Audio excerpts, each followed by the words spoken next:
Имя Кати Гордон знает каждый российский телезритель. Эта женщина успела реализовать свои таланты во многих сферах. Она проявила себя как яркая журналистка, юрист, автор-исполнитель и общественный деятель. Эта женщина стала автором целого ряда книг. Зрители запомнили ее и в роли ведущей многих передач на разных каналах.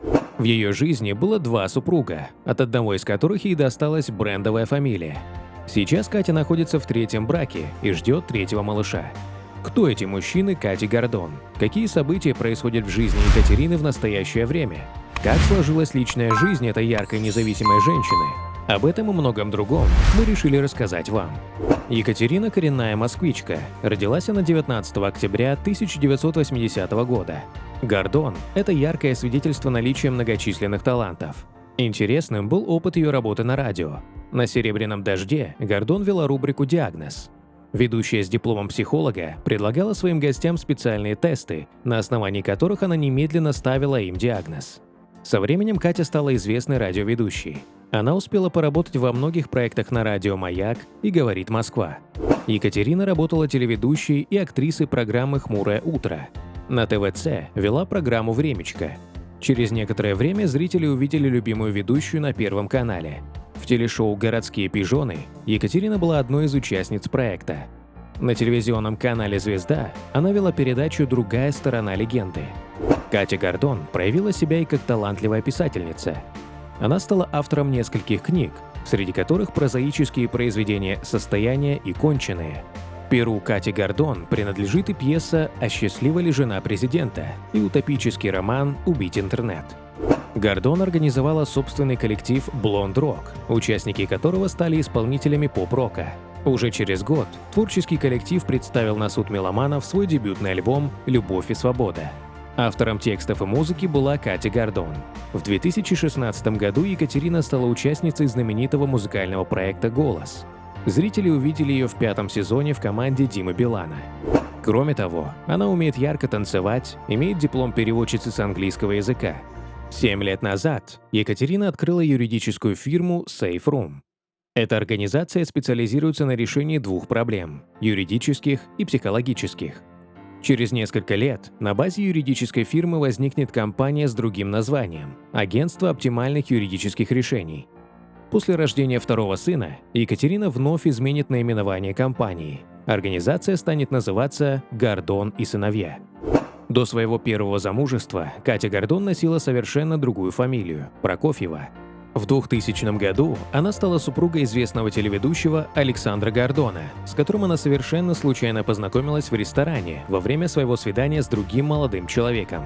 На тот момент она уже знала ведущего программы «Нью-Йорк, Нью-Йорк» и искренне интересовалась ею.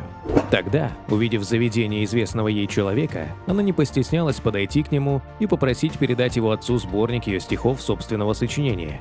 Как оказалось, Александр Гариевич успел быстро ознакомиться с несколькими стихами и, впечатленный ими, решил подойти к столику, за которым сидела Екатерина со своим кавалером, чтобы поговорить о них.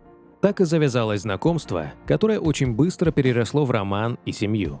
Брак Александра Гордона и Екатерины просуществовал 6 лет. Они развелись в 2006 году, но девушка решила оставить известную фамилию мужа. С тех пор все знают ее как телеведущую Катю Гордон. Сегодня это своего рода бренд.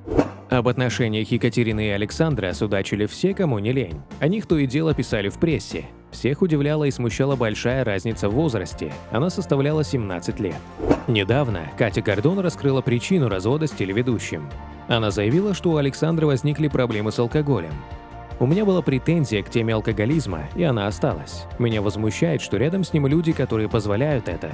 Потому что, когда мы были вместе, я делала все, чтобы он отлично выглядел, меньше пил и ограничивала общение с теми, кто приходил с бутылкой», — высказалась наша героиня. Гордон, несмотря ни на что, считает бывшего мужа суперским, ярким и классным человеком. Звезды расстались на дружеской ноте, однако сейчас не общаются. В 2011 году новым избранником Кати стал известный столичный адвокат Сергей Жорин. Отношения с Жориным были очень яркими, она интересовалась всем тем, чем и он. Даже переняла его любовь к юриспруденции. Правда, счастье закончилось так же быстро, как и началось, уже через несколько недель после брака.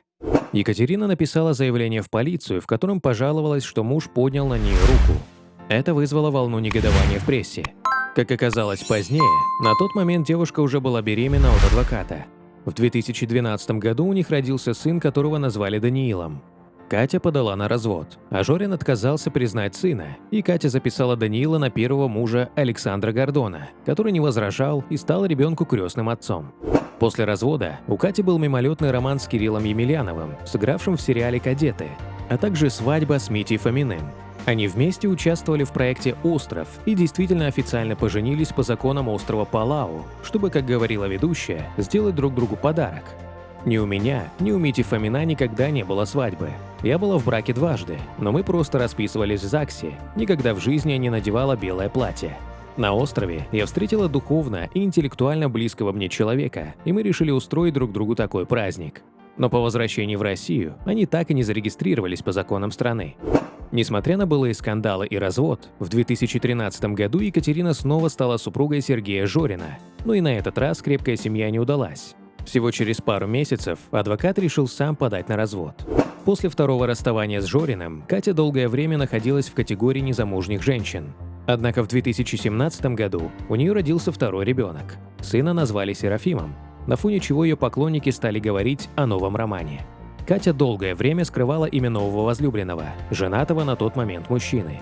Отцом Серафима оказался Игорь Мацанюк, крупный бизнесмен, выпускник мореходки, который начал в 90-е с автобизнеса, открыл салон Peugeot в Мурманске. Но потом увлекся компьютерными технологиями, компьютерными играми и открыл фирму IT Territory. Далее он заработал на IT-технологиях очень большие деньги и сегодня является успешным бизнесменом. Хотя Катя заявляла еще в 2017 году о том, что собирается за Мацанюка замуж, отношения они так и не зарегистрировали и спустя время расстались. В одном из своих интервью Катя призналась, что у нее никогда не было такой свадьбы, о которой она мечтала. Каждый раз проводилась обычная роспись, на которой она присутствовала в простых джинсах. Скорее всего, именно из-за неуважительного отношения к свадебному ритуалу ее семейная жизнь складывалась не очень хорошо. В январе этого года наша героиня тайно вышла замуж за 34-летнего бизнесмена Виктора Хархалиса. Блондинка привыкла держать в тайне от посторонних все, что происходит в ее личной жизни. Однако скрыть свадьбу она не смогла. Недавно Катя показала своего избранника. Новый муж правозащитницы владеет фирмой-поставщиком музыкальных инструментов. Виктор работает с Григорием Лепсом, Александром Розенбаумом и другими звездными исполнителями. 41-летняя юрист Катя Гордон на женском форуме сделала заявление о том, что находится в положении и ждет малыша. В рождении детей никакого подвига нет. Когда девчонки говорят «я мать 3 детей», я спрашиваю, мол, ну и что? Детей рожать – это классно. Рожайте, не делайте аборты, помогайте друг другу. Семья – это то, что в наши времена спасает. А если будут проблемы, обращайтесь в Гордон и сыновья, пока никаких девочек не будет, призналась Катя. Гордон уже решила, что крестной будущего малыша станет ее близкая подруга, телеведущая Лера Кудрявцева.